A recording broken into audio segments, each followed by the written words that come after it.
Hello everybody and welcome back to World of Warships Legends. My name is Spartan Elite 43 and tonight we have what can only be described as the most insane 7-minute clip you will ever see in World of Warships Legends. That's a tough thing to follow, right? But I promise it is legit. So thank you to Smeefy for sending this one in, longtime viewer on the channel. This one is another community replay. Highly recommend you guys show some love down in the comments for this. But we are in the Tier 8 German battle cruiser, the Prinz Ruprecht, aka the Ruprex. That's what this thing is. It's disgusting. When it gets into positions, it can be nasty. But what we're about to see is not only the Ruprecht, but we're going to see the Ruprecht in possibly the greatest mid-push on Two Brothers of all time? Question mark? Flambass, is that you? Yeah, this one's going to be nasty. So, without further ado, if you guys are ready for a ridiculous 7 minutes, punch that like button for real. Don't forget, we are on the path to 50,000 subscribers. So go ahead and punch that subscribe button if you haven't already. Join the community. Hang out with us, talk in the comments, share the videos, punch the like button, all the goods. You guys are amazing. Thank you guys so much. Now, we are going straight up the middle on Two Brothers. I respect this. And honestly, the Ruprecht is a very good ship to do this in. It has ridiculous secondaries. It has sonar. It has torpedoes. It's just very good. It's decently tanky up close. Like, this thing is nasty. And as we look up ahead of us, the Colbert has already lost all of his hit points somehow. We don't know how it happened. Somebody slapped the crap out of him, and it looks like somebody else might be about to hit him as well. So that Colbert may be having a bad day. Now, Smeefy is pushing forward up the right side of this channel. You know that there's a good chance with 3 destroyers, there's a very high chance that a destroyer is likely to come around the corner. So you got to be ready for it. And the fact that this thing also has long-range sonar comes in real handy as well. But we're just taking our time, no reason to rush into it, right? We don't want to pull out too early and get absolutely clobbered by everybody on the enemy team. We want to give ourselves the best possible chance. Now, right now we're getting actually spotted, so Smeefy needs to get on the clock.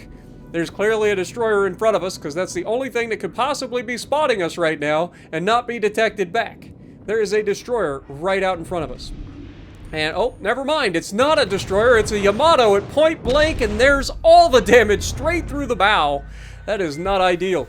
It was a Yamato running the, oh, what do you call it? The guaranteed acquisition mod. But we get all of our torpedoes away, and that is going to be a dead Yamato. Not to mention the Citadel through the cheek for good measure. Smeefy coming up strong with an easy 90,000 damage. That is a good trade if you ask me. You trade like, I don't know, 50,000 hit points, and you're going to heal a good chunk of that back. Plus you got 3 more heals. Now there's a Marco Polo closing in. There is a dead Yamato on the enemy team. One of their destroyers is already dead. They still have a destroyer in the decap over there on the right, so we got to keep an eye out for that. They have their other destroyer out on the left side, so we know where they're at. So we should be safe to move forward at this point. We are sonared. Could be anything. And it's in fact a gross occur first. Now, our torpedoes are not back on the left side of the ship yet. So if we're going to pull this off, we need to go forward and get the right side torpedoes off, because, you know, if one legendary battleship throwing its hit points away against a ship that has 8 torpedoes per side wasn't good enough, let's make it a 2-for-1. So we rush straight ahead using our speed to get around the side of this big behemoth of a battleship, taking all of the hit points off of it. Its guns aren't going to be able to target fast enough. Are we going to get ours turned around and finish him? His guns are on the wrong side of the ship. Come on. He's watching off the bow. He's got the rear guns going. Come on, Smeefy. We believe in you. Don't shoot the rear of the ship. Shoot the superstructure. You're gonna fumble if you go for the rear. There you go. Here we have the guns up above. We're already at 178,000. We hit the superstructure, but unfortunately, we actually hit mostly the guns. Now, we've got our Marco Polo out here on our left. Secondaries are going crazy off both sides of the ship. If we can get some fires on that GK, then we could actually just forget about shooting the GK and just let them burn to death, potentially. But at this point, torpedoes should be coming back on the left side of the ship pretty soon. Unfortunately, there goes the torpedo launcher.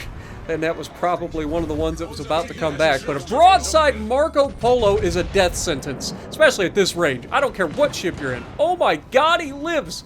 That is unfortunate. Maybe fired just a little too far ahead. Marco Polo got kind of put into reverse right before we got our shot out. But this is insane. We're already at 233,000 damage. This is how bad it can be for people to get rid of a Ruprecht. The Ruprecht is a nasty little boat, man. Notice we've already killed the GK as well. So GK goes down. We didn't even have to finish looking at him. Of course, broadside Marco Polo. It's just a matter of time before he goes back down. We are close to getting another heal off, but we are also in a position where the Awami can potentially overmatch us here if he aims high. We've got torpedoes back on the left side, and of course one of them comes back, but the other one is not because it was knocked out by the GK.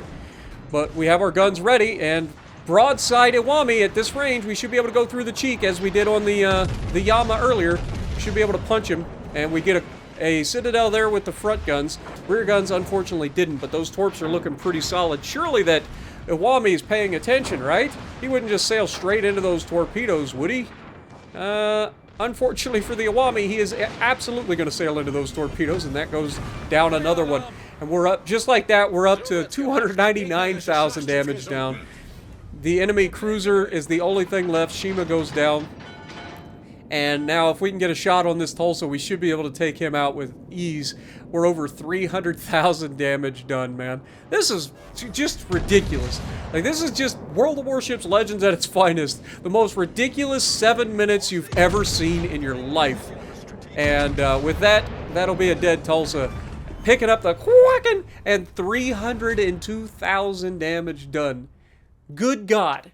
Smeefy, thank you for sending this ridiculous replay in. Hopefully you guys enjoyed it. This was a nice, fun, quick match for you guys. Literally 305,000 damage cracking.